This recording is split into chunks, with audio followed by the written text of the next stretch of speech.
What's up, guys? I'm wondering, do you guys have one of those knife companies that you want to keep secret because you don't want everybody to buy them up? It's ridiculous. I know, but I'm such a damn knife junkie. And here's one of those companies I figured I'd show off. I hate doing this, but man, this guy deserves it. He makes really cool stuff. And yeah, there's a little warning I got from him. Look at that. It's freaking perfect. What steel was this? I don't remember what damn steel this was. I think maybe 80 CRV. Here's another one. This one's 3V. And man, this one's kind of like that Pinkerton I have. But, this one's better, honestly. The grinds are better. Well, maybe they're not better. It's hard to tell because of the finish on the Pinkerton. It's a lot harder to pull off this and get clean grind lines. Whereas something like this tends to hide more if there's any mistakes. Or not mistakes, but little... Grinding knives is freaking hard. And both of these are just beautiful. But what I really like about this one is it's got this, whatever you want to call that, where it's real easy to pull up and get to. And man, this thing just looks mean, doesn't it? It's pretty slicey. It's got this cool forged looking finish on it.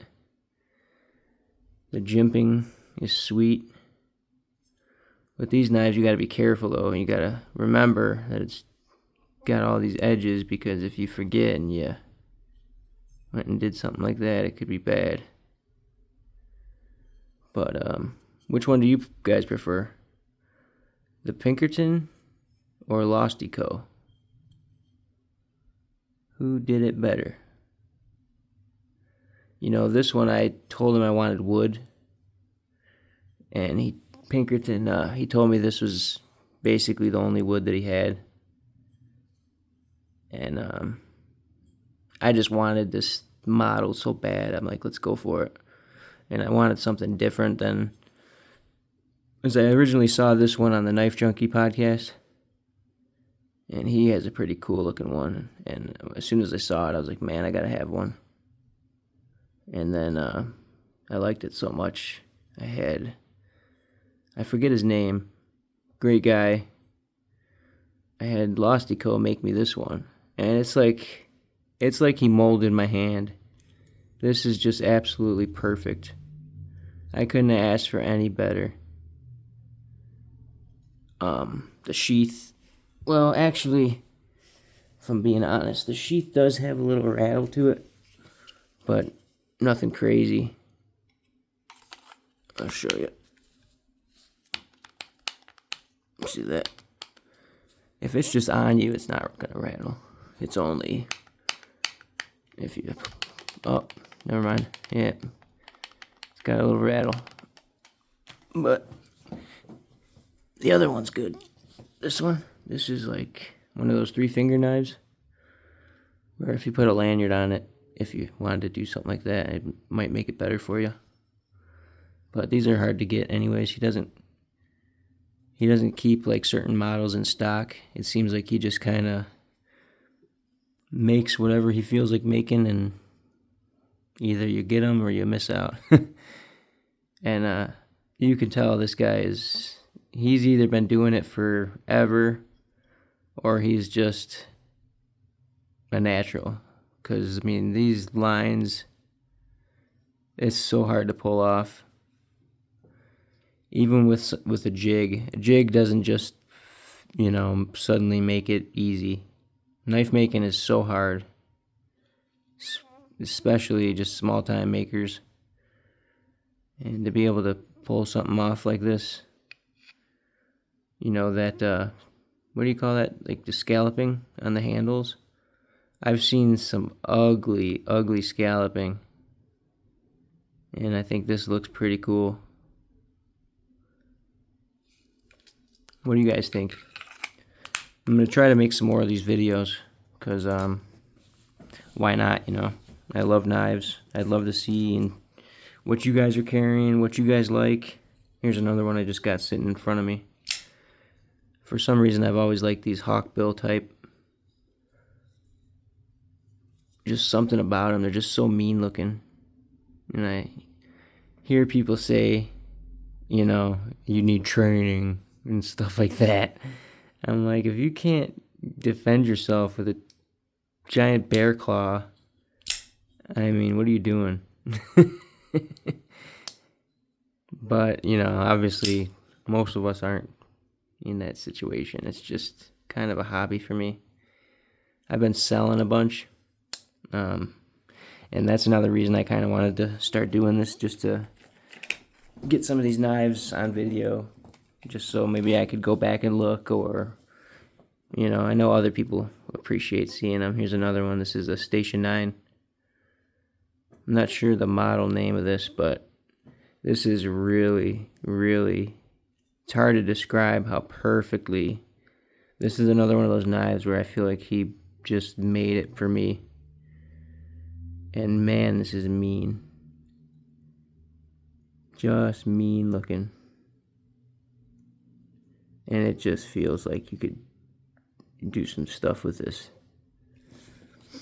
The sheath was pretty good too. Very thin.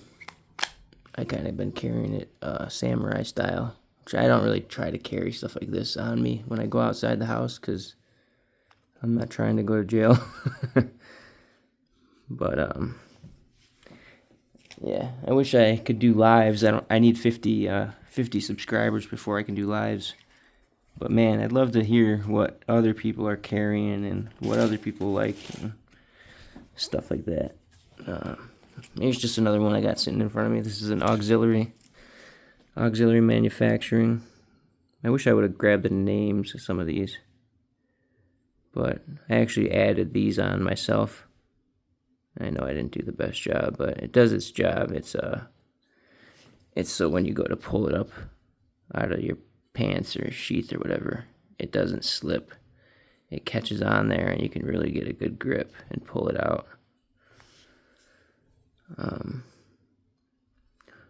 I'm curious, what do you guys think about sharpening choils? Because I used to really, it was almost a necessity to have a sharpening choil. But now, I've got better at sharpening, and I'm starting to think it's like Spyderco does it so perfect where I never have this kind of problem, where you kind of get this smiley face type thing. But how hard is it to just maybe not go all the way to the very end? And that way, when you're making your cuts, you don't get snagged. You know, it's like if there's that big hole there, it kind of tends to snag. And if you're not paying attention, which you get used to it, obviously, but I'm just curious what you guys think about them. Oops, sorry, guys. Yeah, I like how he does the scalloping on these handles, too. Kind of makes it look like a reptile or something like that. But I think this guy has really cool designs. I have a few auxiliary knives.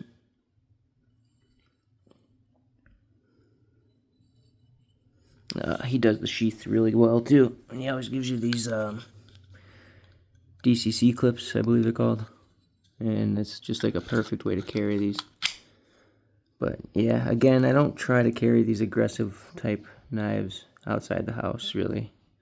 Unless I'm feeling like I need them for some reason, which I don't really live in the best area, but I mean, realistically, still, I'm probably running, just being honest. This is a watchman, watchman knives, which I haven't been paying attention to him recently, because these flat grinds was awesome. And I saw he was doing hollow grinds. And I was like, man, I gotta get one. And I was extremely disappointed in the hollow grind.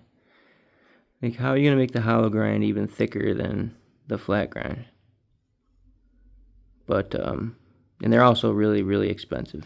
But this, I believe, is 80 CRV. And he also does 52-100 a lot. I'm not sure what he's doing lately, though, like I said. But this design is killer. I think this was the Eddie 2. But look at the scalloping on this one. I love that. When I saw this knife, I was like, I need that. I just thought this design was so cool. And yeah, his sheets were absolutely perfect. No rattle, no play. Very, small. And I carry this one a lot. But what sucks about the flat grinds is every time you sharpen it, it just keeps getting thicker and thicker and thicker. So for a long time, I was just really looking for somebody that did good hollow grinds. And now I guess I've kind of given up on that because, man, they're hard to find. Nobody's really doing hollow grinds. And that way, when you sharpen them, they don't keep getting thicker and thicker. And a lot of times I've been just trying to find knives with really thin stock because I'm not prying doors open or anything. Mostly I'm looking for knives that cut. And I do like folders, but I've just always had a thing for fixed blades. For some reason, they just do something for me. This one's got a little rust on it. I have to clean this up a little bit. But go check him out if you want. But be warned, they're expensive and they're hard to get. I did just recently grab the smock in aluminum. It came really, really rough. Like really rough. But I took the T8 bit and loosened it up a bit, and now it's pretty good. Where I don't hear any rubbing. I sprayed WD-40 on it too. Maybe it just needed to break in, but it sounded like rubbing. That's what it sounded like to me. This one literally just came. And yeah, there's a hollow grind. Yeah, the noise. I know you can't pick it up on my crappy phone camera, but you hear like that metal ting. That aluminum really just changed this knife so much. Yeah, I'm loving this one. Some of these knives are so nice, I don't even want to carry them. And sometimes when I need the money, I might have to sell it, That's what sucks about getting these really nice knives. If you consider this one a really nice knife, I do. But yeah, I've been putting some knives on eBay too. Because I need the money. Just new houses, stuff like that. It's crazy how much money stuff costs. And like I was saying about hollow grinds, I was looking for a long time somebody that made them. And I couldn't, so I started making some. This is one that I was working on. I gave up on it because it's not perfect. I'm a perfectionist, but yeah, look how thin and slicey that is. Crazy thin. It's probably hard to tell on camera, but I put some bluing on it too, that's why. But it's so hard to get clean lines on knives. These custom makers, I didn't realize how hard it was. And it really put into perspective how much work goes into this stuff. And now when I spend $200 some on a knife, doesn't bother me as much because I know how much work goes into it. Yeah, I got that one. Here's just another one sitting by me right now.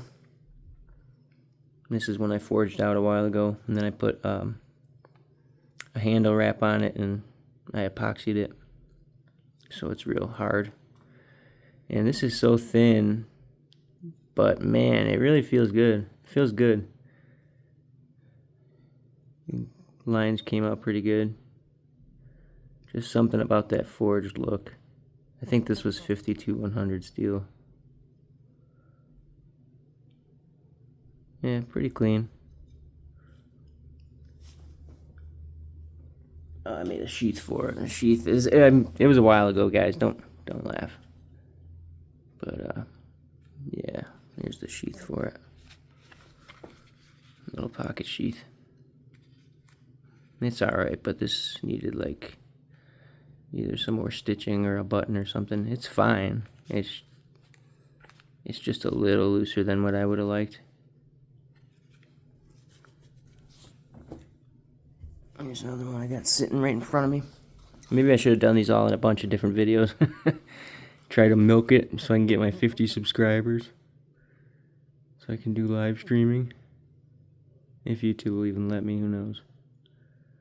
It's a giant mouse. This brass. Hard to tell now because, man, it's like a patina. But I love Giant Mouse's machine work. It's so beautiful. Look at these rounded edges. What do you call that? I can't remember. But their machining is just so good. It's immaculate. It's an Elmax. I don't know what that hole is supposed to be for, but it does feel good, like if you did like a pinch grip or something. It feels really good, actually. Yeah, something about this design really spoke to me. I was like, I need that. I think this is a larger version of, I don't remember the model name of this, but the sheath sucked. This sheath had a button here, and when you put the knife in, it would rub against the blade. Like, how did you miss that? You know, you're this giant knife company and you miss something like that. It's crazy. But otherwise, it's sweet. But, what else do I have sitting here? Oh, this is another knife I got. Another hollow grind, of course. This is the BGM knives. I like his work. I actually have another one on the way. And, yeah, super thin, 52-100, but it's so thick. It's the stock. That's that epoxy wrapped. And he seems like a great guy. So yeah, I like supporting makers like that. And that hollow grind is just sick. I can sharpen this forever, even though I've never used it. Like I said, I'm actually selling this one. But it's sweet. For a user, this is pretty cool. If you could get away with carrying something like this. Like I said, I can't because I'm not going to jail for something like this. It's just stupid. But I love this knife. If I wasn't so broke, I'd keep it. But I'd love to know what some of you guys are carrying. How do you feel about fixed blades? How many of you just think I'm crazy for all these knives? I don't care. And it keeps me out of trouble. I'm interested. I like doing it. And like I said, I make knives too, so it's kind of a... Man, the community of knife people is like the greatest community ever. Like, knife people are awesome. Here's another one that I made. I never put a handle on it because it's not perfect, of course. I'm a perfectionist. I was actually trying to get better and make one for Peterbilt Knife Guy because I told him that I would. But it's been so long, he probably doesn't even remember. But this hollow grind is really thin and slicey, like super. Here's a piece of paper. Here we go.